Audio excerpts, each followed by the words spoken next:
അസ്സാം വലൈക്കും. അപ്പോൾ ഞാൻ എടുക്കാൻ പോകുന്ന സബ്ജക്റ്റ് വിശുദ്ധ ഖുർആനിൽ ഇബ്രാഹിം നബിയെ കുറിച്ചിട്ട് അള്ളാഹു പറയുന്നത് ഞാനൊരു സുഹൃത്തായി സ്വീകരിച്ചിരിക്കുന്നു എന്നാണ്. ഇവിടെ നമുക്ക് തോന്നും സുഹൃത്ത് എന്ന് പറയുമ്പോൾ നമ്മൾ മനുഷ്യനും തമ്മിലെ സൗഹൃദ ബന്ധം കൂടുള്ളൂ. പക്ഷെ യഥാർത്ഥത്തിൽ സൃഷ്ടാവുമായിട്ട് ഒരു സൗഹൃദ ബന്ധം നമുക്ക് കൂടാൻ പറ്റുമോ? കാരണം സൃഷ്ടാവ് എന്നത് ഈ പ്രപഞ്ച ശക്തിയാണ്. അപ്പോൾ സൃഷ്ടാവ് നമ്മൾ എങ്ങനെയാണ് ഒരു സൗഹൃദ ബന്ധം കൂടുക? ഇത്തരം കാര്യത്തിലൊക്കെ നമുക്ക് ഒരുപാട് സംശയങ്ങൾ തോന്നും. അപ്പം അതാണ് ഇന്നത്തെ നമ്മുടെ മെയിൻ ആയിട്ടുള്ള സബ്ജക്റ്റ്. മറ്റൊന്ന്, ഇബ്രാഹിം നബിക്ക് യഥാർത്ഥ സൃഷ്ടാവിൻ്റെ നിയമങ്ങൾ അല്ലെങ്കിൽ സൃഷ്ടാവിൻ്റെ അടിസ്ഥാന രഹസ്യങ്ങൾ വന്നെത്തിയിട്ടുണ്ടായിരുന്നു. അതിന് ഖുർആനിൽ നിന്നുള്ള തെളിവുകൾ. ഇതാണ് നമ്മുടെ അടുത്ത ടോപ്പിക്. അപ്പം നമുക്ക് സബ്ജക്റ്റിലേക്ക് പോവാം. സൂറ അൽ അഹ്റാഫ് 189. ഒറ്റ സത്തയിൽ നിന്ന് തന്നെ നിങ്ങളെ സൃഷ്ടിച്ചുണ്ടാക്കിയവൻ അതിൽ നിന്ന് തന്നെ അതിൻ്റെ ഇണയെയും ഉണ്ടാക്കി. ഇത് നമ്മൾ തൊട്ട് മുന്നേ നമ്മൾ വീഡിയോയിൽ പറഞ്ഞിട്ടുണ്ടായിരുന്നു. ഭഗവത്ഗീതയിലൂടെ ഒറ്റ സത്തയിൽ നിന്നാണ് അവയെല്ലാം വർദ്ധിക്കുന്നതെന്ന് ഒരുവൻ അറിയുന്നത് അവൻ ബ്രഹ്മത്തെ പ്രാപിക്കുന്നു എന്ന്. അപ്പോൾ സൃഷ്ടാവിൻ്റെ ആത്മാവിൽ നിന്നാണ് മറ്റുള്ള എല്ലാ ജന്തു ജീവജാലങ്ങളുടെ ആത്മാവും അവ പ്രവർത്തിക്കുന്നതൊക്കെ അവനിലൂടെയാണെന്നും അതിൻ്റെ അവസാനം അല്ലെങ്കിൽ മരണശേഷം തിരിച്ച് അവനിലേക്ക് തന്നെയാണ് പോകുന്നതെന്ന് എല്ലാ വേദഗ്രന്ഥങ്ങളും പറയുന്നുണ്ട്. ഇനി നമ്മളിപ്പോൾ ഇന്ന് എടുക്കാൻ പോകുന്നത് സൂറ അൻ-നിസാഹിലുള്ള കുറച്ച് കാര്യങ്ങളാണ്. അപ്പം അതിൽ അധ്യായം 4 1 തുടങ്ങുന്നത്, മനുഷ്യരെ, നിങ്ങളെ ഒരേ ആത്മാവിൽ നിന്ന് സൃഷ്ടിക്കുകയും അതിൽ നിന്ന് തന്നെ അതിൻ്റെ ഇണയെയും സൃഷ്ടിക്കുകയും ഇവർ ഇരുവരിൽ നിന്നുമായി ധാരാളം പുരുഷന്മാരെയും സ്ത്രീകളെയും വ്യാപിപ്പിക്കുകയും ചെയ്തവനായ നിങ്ങളുടെ രക്ഷിതാവിനെ നിങ്ങൾ സൂക്ഷിക്കുക. ഈ അധ്യായം തുടങ്ങുന്നത് തന്നെ സൃഷ്ടാവ് ആത്മാവാണെന്നും അതിൽ നിന്നാണ് നമ്മളൊക്കെ വ്യാപിച്ചതെന്നും പറയുന്ന ഒരു രീതിയിലൂടെയാണ്. ഇനി സൂറ നിസായിൽ തന്നെ 125 പറയുന്നത്, സദ്വൃത്തനായിക്കൊണ്ട് തൻ്റെ മുഖത്തെ അള്ളാഹുവിന് കീഴ്പ്പെടുത്തുകയും നേർമാർഗത്തിൽ ഉറച്ചു കൊന്നുകൊണ്ട് ഇബ്രാഹിമിൻ്റെ മാർഗത്തെ പിന്തുടരുകയും ചെയ്തവനേക്കാൾ ഉത്തമ മതക്കാരൻ ആരുണ്ട്? അള്ളാഹു ഇബ്രാഹിമിനെ സുഹൃത്തായി സ്വീകരിച്ചിരിക്കുന്നു. അപ്പോൾ ഇവിടെ പറയുന്നുണ്ട് ഇബ്രാഹിമിനെ സുഹൃത്തായി സ്വീകരിച്ചിരിക്കുന്നു എന്ന്. ഇനി ഇബ്രാഹിം നബിയുടെ മാർഗത്തെ പിന്തുടരാനാണ് നമ്മോട് പറയുന്നത്. ഇവിടെ പറയുന്നുണ്ട് തൻ്റെ മുഖത്തെ അള്ളാഹുവിന് കീഴ്പ്പെടുത്തുകയും അതുപോലെ ഇബ്രാഹിം നബിയുടെ മതം അല്ലെങ്കിൽ ആ ഒരു മാർഗത്തെ പിന്തുടരാനും. നമ്മൾ മുന്നേ പറഞ്ഞിട്ടുണ്ടായിരുന്നു എന്താണ് മതം എന്നുള്ളത്. സൃഷ്ടാവിൻ്റെ അടിസ്ഥാന രഹസ്യത്തെയാണ് മതം എന്ന് പറയുന്നത്. അതിന് നമ്മൾ ഫോളോ ചെയ്യുമ്പോൾ ആ സൃഷ്ടാവിന് നമ്മൾ എല്ലാ നന്മയും തിന്മയും അർപ്പിക്കുമ്പോഴാണ് അത് യഥാർത്ഥ നമ്മൾ പറയുന്ന ഇസ്ലാം മതമായിട്ട് മാറുന്നത്. അപ്പോൾ ഈ മതത്തെ നമ്മൾ ഫോളോ ചെയ്യാൻ പറയുന്നത് അള്ളാഹുവിന് നമ്മുടെ മുഖത്തെ നമ്മൾ കീഴ്പ്പെടുത്തുക.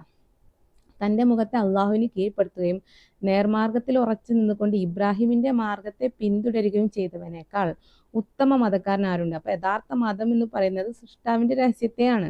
അപ്പം അതിന് ആ മാർഗത്തെയാണ് ഇബ്രാഹിം നബി ഫോളോ ചെയ്തിരുന്നത്. ഇനി അതിൽ തന്നെ 126 പറയുന്നത്, ആകാശങ്ങളിലും ഭൂമിയിലുള്ളതെല്ലാം അള്ളാഹുവിൻ്റെതാകുന്നു. അള്ളാഹു ഏത് കാര്യത്തെ പറ്റിയും പൂർണ്ണമായ അറിവുള്ളവനാകുന്നു. ഈ ഒരു കാര്യം നമ്മൾ എപ്പോഴും ഖുറാനിലും ബൈബിളിലും ഭഗവത്ഗീതയൊക്കെ നമ്മൾ കേട്ടിട്ടുണ്ട്. എന്ത്? സൃഷ്ടാവിൻ്റെ ഒരു അംശത്തെ നമ്മൾ ആശ്രയിക്കുന്നുണ്ട്. അപ്പം അതുവഴിയാണ് സൃഷ്ടാവ് നമ്മളെല്ലാ കാര്യം അറിയുന്നതെന്ന്. കാരണം ആകാശങ്ങളിലും ഭൂമിയിലുള്ളതെല്ലാം അള്ളാഹുവിൻ്റെതാകുന്നു. കാരണം അവൻ്റെ ഒരംശത്തിലുള്ള പ്രവൃത്തികളാണ് അവയെല്ലാം. ഏത് കാര്യത്തെ പറ്റിയും പൂർണ്ണമായ അറിവുണ്ട് എന്ന് പറയുമ്പോൾ നമുക്ക് ചുറ്റിലും വലയം ചെയ്യുന്നുണ്ട്, എന്നാൽ നമ്മളിലും സാക്ഷിയായിട്ടുണ്ട്. അതുകൊണ്ട് തന്നെ നമ്മളെ ഹൃദയത്തിലുള്ളതും അവൻ അറിയുന്നുണ്ട്, നമുക്ക് ചുറ്റിലും നടക്കുന്ന കാര്യങ്ങൾ അറിയുന്നുണ്ട്, എല്ലാ അറിവും അവനിലുണ്ട്. ഈ ഒരു അംശവുമായി ബന്ധപ്പെട്ടാണ് ഇവിടെ പറയുന്നത്. അപ്പം യഥാർത്ഥ മതം എന്ന് പറയുന്നത് സൃഷ്ടാവിൻ്റെ ഇത്ര അംശങ്ങൾ എവിടെയാണോ എങ്ങനെയാണുള്ള ആ രീതിയാണ് ഇവിടെ പറയുന്നത്. അത് തന്നെയാണ് ഇബ്രാഹിം നബി ഫോളോ ചെയ്തിട്ടുണ്ടായിരുന്നത്. ഇനി അതിൽ 124 പറയുന്നത്, ആണാകട്ടെ പെണ്ണാകട്ടെ ആരും സത്യത്തിൽ വിശ്വസിക്കുകയും സൽപ്രവർത്തികളും ചെയ്യുന്നുവോ അവൻ സ്വർഗത്തിൽ പ്രവേശിക്കുന്നതാണ്, അവരോട് ഒട്ടും അനീതി കാണിക്കപ്പെടുന്നതല്ല. അപ്പോൾ യഥാർത്ഥ സത്യത്തിൽ വിശ്വസിക്കുകയാണെങ്കിലും സൽപ്രവർത്തികളുണ്ടെങ്കിൽ നമുക്ക് തീർച്ചയായിട്ടും സ്വർഗത്തിൽ പ്രവേശിക്കാൻ സാധിക്കും. അത് ഇവിടെ മാത്രമല്ല, ഖുർആനിൽ ഒരുപാട് തവണ ഈ ഒരു വചനം പറയുന്നുണ്ട്. സൽപ്രവൃത്തി ചെയ്യുന്നവർക്കും യഥാർത്ഥ സത്യത്തിൽ വിശ്വസിക്കുന്നവർക്കും.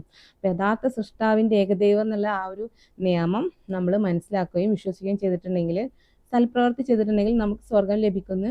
അത് 3 ഗ്രന്ഥങ്ങളിലും പറയുന്നുണ്ട്. ഇനി 54, അതല്ല അള്ളാഹു അവൻ്റെ ഔദാര്യത്തിൽ നിന്നും മറ്റു മനുഷ്യർക്ക് നൽകിയിട്ടുള്ളതിൻ്റെ പേരിൽ അവർ അസൂയപ്പെടുകയാണോ?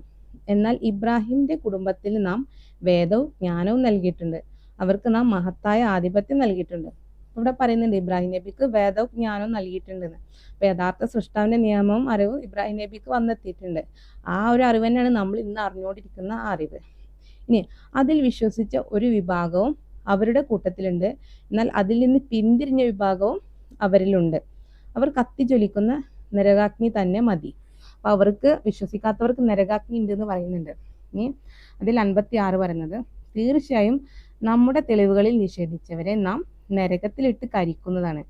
അവരുടെ തൊലികൾ വെന്തുരുകുമ്പോഴെല്ലാം അവർക്ക് നാം വേറെ തൊലികൾ മാറ്റി കൊടുക്കുന്നതാണ്. അവർ ശിക്ഷ ആസ്വദിച്ചു കൊണ്ടിരിക്കാൻ വേണ്ടിയാണ്. തീർച്ചയായും അവന് അള്ളാഹു പ്രതാപവാനും യുക്തിമാനുമാവുന്നു. ഇവിടെ പറയുന്നുണ്ട്, നമ്മളെ ശിക്ഷ ആസ്വദിക്കാൻ വേണ്ടിയിട്ട് നമ്മളെ തൊലികളെ കരിച്ചിട്ട് പിന്നെയും നമുക്ക് പുതിയ തൊലി തരുന്നു. അപ്പൊ ആ ഒരു തൊലി കരിയുമ്പോൾ നമ്മുടെ വേദന ഫുള്ളും എല്ലാ ആ തൊലിയിലാണ് കിടക്കുന്നത്. അപ്പൊ അത് കരിയുമ്പോൾ പിന്നെയും നമുക്ക് തൊലി തരാണ്, ഇനിയും വേദന നമുക്ക് ഉണ്ടാവാൻ വേണ്ടിയിട്ട്. അപ്പൊ നിങ്ങൾ ആലോചിച്ച് എത്രയും കഠിനമായ ശിക്ഷ നമുക്ക് അള്ളാഹു ഒരുക്കി വെച്ചിട്ടുണ്ട്. അത് വേറെ ഒന്നുകൊണ്ടല്ല, യഥാർത്ഥ സത്യത്തെ നിയമത്തെ വിശ്വസിക്കാത്തവർക്ക് വേണ്ടിയിട്ട്. കാരണം സൃഷ്ടാവ് സൃഷ്ടിച്ചതല്ലേ ഈ പ്രപഞ്ചവും നമ്മളൊക്കെ. അപ്പൊ നമ്മള് സൃഷ്ടാവിനെ നിഷേധിച്ചു കഴിഞ്ഞാൽ ശിക്ഷിക്കാനുള്ള അവകാശം സൃഷ്ടാവിനുണ്ട്. ഇനി മറ്റൊരു കാര്യം എന്ന് പറയാനുള്ളത്, നമ്മളെ ഈ നിയമത്തെ ഇബ്രാഹിം നബിക്കും അറിയുന്ന കാര്യം തന്നെയാണ്. മറ്റൊന്ന്, ആ നിയമം തന്നെയാണ് നമ്മളിപ്പോൾ ഒന്ന് മനസ്സിലാക്കിക്കൊണ്ടിരിക്കുന്നത്. ഈ പ്രപഞ്ചശക്തി എവിടാണ്, എന്താണോ, എങ്ങനെയാണോ അതിൻ്റെ രീതിയിലാണ് മനുഷ്യനെ സൃഷ്ടിച്ചു എന്നുള്ള നിയമങ്ങൾ. അപ്പോൾ ഇബ്രാഹിം നബീൻ്റെ ചരിത്രത്തിലേക്ക് പോകാന്നുണ്ടെങ്കിൽ, ഏകദൈവ വിശ്വാസത്തെയാണ് ഇബ്രാഹിം നബി മറ്റുള്ളവർക്ക് കാണിച്ചു കൊടുത്തിരുന്നത്. അതാണ് ഇവിടെ ഫസ്റ്റ് തന്നെ ഈ അധ്യായം തുടങ്ങുന്നത്.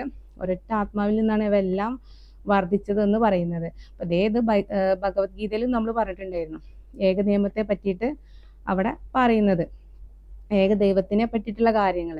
അപ്പോൾ ഇബ്രാഹിം നബി ഫോളോ ചെയ്തത് തന്നെയാണ് യഥാർത്ഥ മതം. അത് തന്നെയാണ് നമുക്ക് നമ്മളെ മുന്നിൽ നിന്ന് നമ്മൾ മനസ്സിലാക്കിയ യഥാർത്ഥ മതം എന്നുള്ളത്.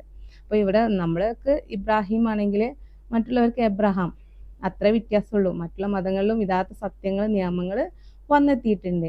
ഇനി ഇബ്രാഹിം നബിക്ക് അള്ളാഹു എന്താ കൂടുതൽ പദവി കൊടുത്തിട്ടുണ്ട്, അഥവാ ഒരു സുഹൃത്തായി സ്വീകരിച്ചിരിക്കുന്നു എന്ന് പറയുന്നുണ്ട്.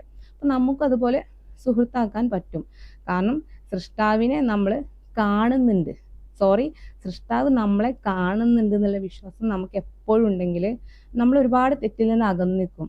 അപ്പം നമ്മൾ എന്ത് ചെയ്യുകയാണെങ്കിലും സൃഷ്ടാവിനെ മുൻനിർത്തി സൃഷ്ടാവിൽ ഭാരം ഏൽപ്പിച്ചിട്ട് നമ്മൾ എന്ത് കാര്യം ചെയ്യുകയാണെങ്കിലും തീർച്ചയായിട്ടും സൃഷ്ടാവിന് ഏറ്റവും ഇഷ്ടമുള്ള ഒരു കാര്യം അതായിരിക്കും. അപ്പം നമുക്ക് പയ്യെ നമുക്ക് അള്ളാഹുവിനോട് അടുക്കാൻ സാധിക്കും. അപ്പം നമുക്ക് ആദ്യം വേണ്ടത് പറഞ്ഞാൽ നമ്മുടെ ഹൃദയം ശുദ്ധീകരിക്കുക. കാരണം സൃഷ്ടാവ് നമ്മൾ ഹൃദയത്തിൽ വസിക്കുന്നത് കൊണ്ട് തന്നെ ഹൃദയത്തിൽ വെച്ചിട്ടാണ് അവനെ നമ്മൾ ആരാധിക്കേണ്ടതും സ്നേഹിക്കേണ്ടതും. അപ്പം നമ്മൾ അങ്ങനെ ആ രീതിയിൽ നമ്മൾ സൃഷ്ടാവിനോട് കൂടുതൽ അടുത്ത് കഴിയുമ്പോൾ, സൃഷ്ടാവിന് കൂടുതൽ ഓർമ്മിക്കുമ്പോൾ നമ്മൾ അള്ളാഹുവിനായിട്ട് അടുപ്പം വരും. തീർച്ചയായിട്ടും നമുക്കും ഒരു സുഹൃത്തായിട്ട് കാണാൻ സാധിക്കും.